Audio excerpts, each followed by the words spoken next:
ഞങ്ങൾ ഹോസ്റ്റലിലേക്ക് എത്താൻ വരുന്നില്ലേ? ഇല്ല, എനിക്ക് ലൈബ്രറി കുറച്ച് പണിയുണ്ട്.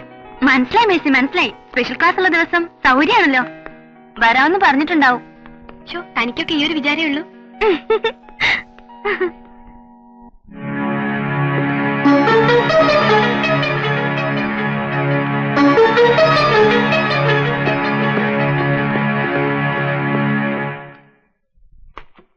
ടെമ്പററി അപ്പോയിന്റ്മെന്റുകാർ സ്പെഷ്യൽ ക്ലാസ് എടുക്കേണ്ട കാര്യമില്ല. പക്ഷെ എനിക്കിഷ്ടം സ്പെഷ്യൽ ക്ലാസ്സാ. അറ്റൻഡൻസ് ഇല്ലാത്തതുകൊണ്ട് പഠിക്കണം എന്നുള്ളൊരു മാത്രമല്ല വരികയുള്ളൂ. എന്നാലും നമ്മുടെ നാടകം അവതരിപ്പിക്കാൻ പറ്റില്ല മാഷെ. മേക്കപ്പ് ഇട്ട് സ്റ്റേജിൽ കയറിയ ശേഷമാണ് അലമ്പുണ്ടായതെങ്കിലോ അത് വേണ്ടി വന്നില്ല. ഭാഗ്യം. പോട്ടടോ, കുറെ കൂടി നല്ലൊരു സ്റ്റേജ് നമ്മൾ സംഘടിപ്പിക്കാം. ശരി.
വാസുവിനോട് വിരോധം ഉണ്ടെങ്കിൽ ആണുങ്ങളെ പോലെ അവന്റെ അടുത്ത് തീർക്കാം. അല്ലാതെ പാവ പെണ്ണിന്റെ അടുത്തോ നിന്റെയൊക്കെ പട്ടികളെ.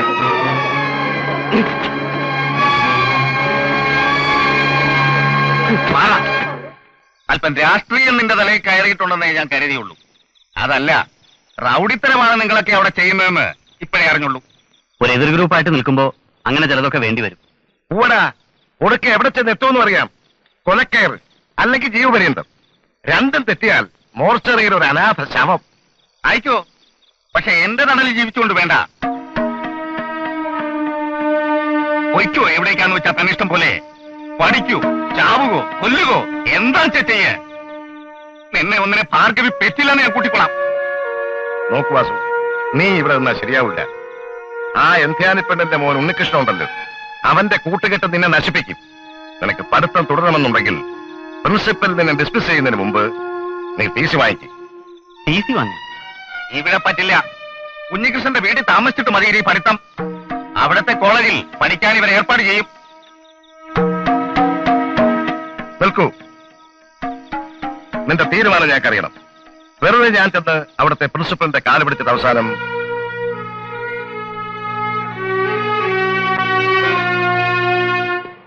അനുസരിക്കാൻ തയ്യാറായി. നന്നായി വാസു, നല്ല കോളേജാണ്. മനസ്സ് വെച്ചാൽ മനസ്സ് വെക്കാൻ തന്നെയാണ് തീരുമാനം. പഠിപ്പിൽ മാത്രമല്ല, പാർട്ടി പ്രവർത്തനത്തിനും കൂടി. അവിടെ ഞങ്ങളുടെ പാർട്ടിക്ക് വേരുകളില്ല. ഇവിടെ ഇനിയിപ്പോ ഞാൻ ഇല്ലെങ്കിലും പ്രവർത്തനങ്ങളൊക്കെ നടന്നോളും. എന്താ നിന്റെ ഭാവം?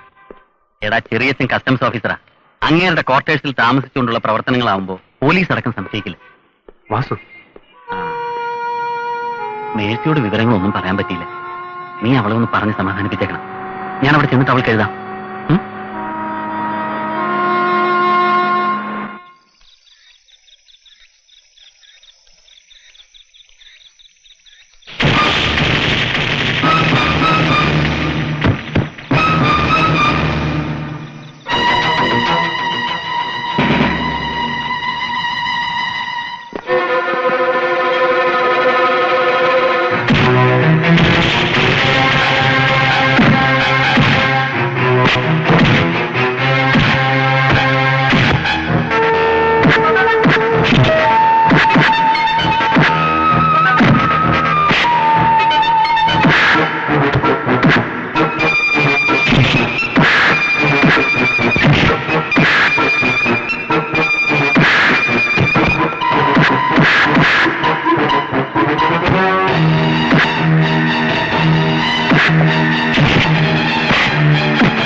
ചത്തവന്റെ കൂടെ ഉണ്ടായിരുന്നവനാ സാക്ഷി.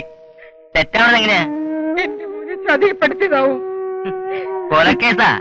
പോരാത്തതിന് ചത്തവനും സാക്ഷിയും പമ്പന്മാരുടെ കുടുംബത്തിൽ നിന്നുവാ. എനിക്കും എന്റെ മോനും വേറെ ആരുമില്ല. നാളെ മജിസ്ട്രേറ്റിന് മുമ്പിൽ ഹാജരാക്കും. 14 ദിവസത്തെ റിമാൻഡ്. അത് കഴിഞ്ഞാൽ ജാമ്യം പോലും കിട്ടുള്ളൂ.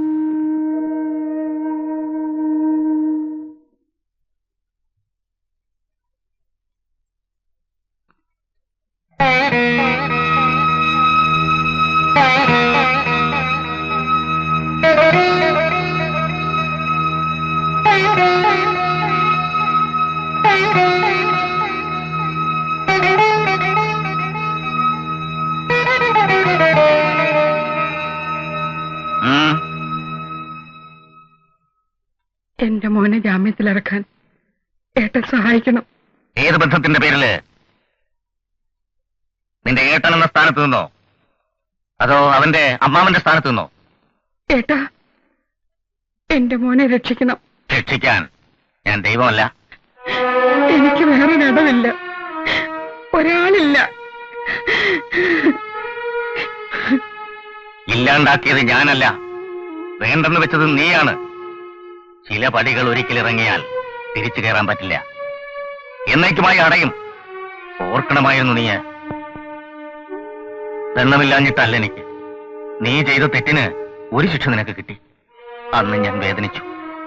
അവിടം കൊണ്ടും തീർന്നില്ല നിന്റെ ശിക്ഷയെന്നറിയുമ്പോ ഇപ്പോഴും വേദനയുണ്ട്. തോന്നുമ്പോ തോന്നുന്നത് ചെയ്യാൻ കാരണവർക്ക് അനുവാദം തരുന്ന തറവാടല്ലിത്. ആ പാരമ്പര്യമല്ലിവിടെ. നിനക്കാവാം, തോന്നുമ്പോ മറക്കാം, ആവശ്യത്തിന് ഓർക്കാം. എനിക്കാവൂല, ആയിക്കൂടാ. പിതൃക്കളും പരദേവതകളും അത് പൊറുക്കൂല. ഇറങ്ങി വരുന്നവരെ വെറും കൈയോടെ മടക്കിയ പാരമ്പര്യം ഈ തറവാടിനില്ല. ബന്ധു അവകാശം സ്ഥാപിക്കാനല്ല വന്നത്, ആ പാരമ്പര്യം ഓർത്ത. പാത്രമറിഞ്ഞേ ഭിക്ഷ കൊടുക്കാവുന്ന കാരണവന്മാരെന്നെ പഠിപ്പിച്ചു. ആ പിതൃക്കളെ തൊഴുതും ഇവിടുത്തെ പരദൈവങ്ങൾക്ക് വിളക്ക് കൊളുത്തിയും വളർന്നവളാ ഞാൻ.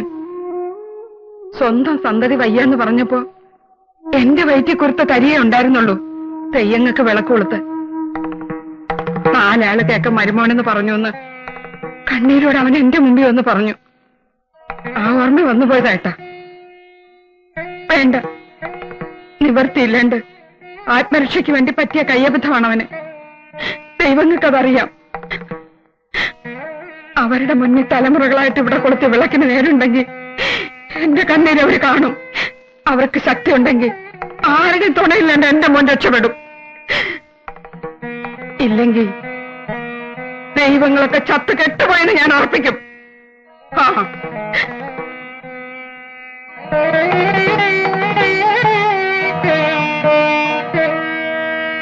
അമ്മ വിഷമിക്കാണ്ടിരിക്കുക. മനപ്പുറം ഉണ്ണി ഒന്നും ചെയ്തിട്ടില്ല എന്നും പറ്റിപ്പോയതാണെന്ന് എനിക്ക് ബോധ്യമുണ്ട്. അവനെ രക്ഷിക്കാൻ ആരുമില്ല മാഷേ.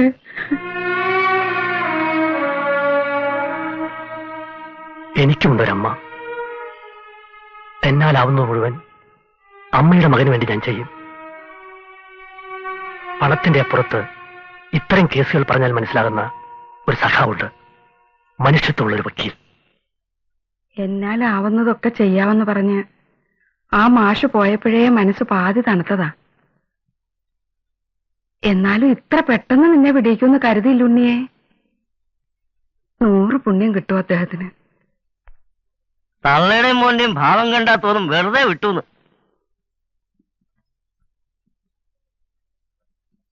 ജാമ്യത്തിലിറങ്ങിയ പലരെയും പിന്നെ വധശിക്ഷയ്ക്ക് വരെ വിധിച്ച കേസുകളുണ്ട്. കരുനാക്കൂട്ടൊന്നും പറയല്ലേ. ഉള്ളത് പറഞ്ഞപ്പോ എന്റെ നാക്കിനായി വിട്ട. ഞാൻ മിണ്ടുന്നില്ല.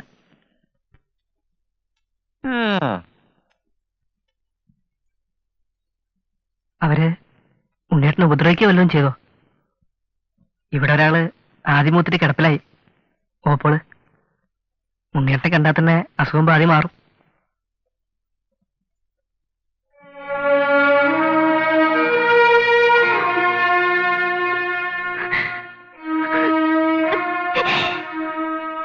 കരയാതെ. ഞാൻ വരില്ല എന്ന് കരുതിയോ നീ?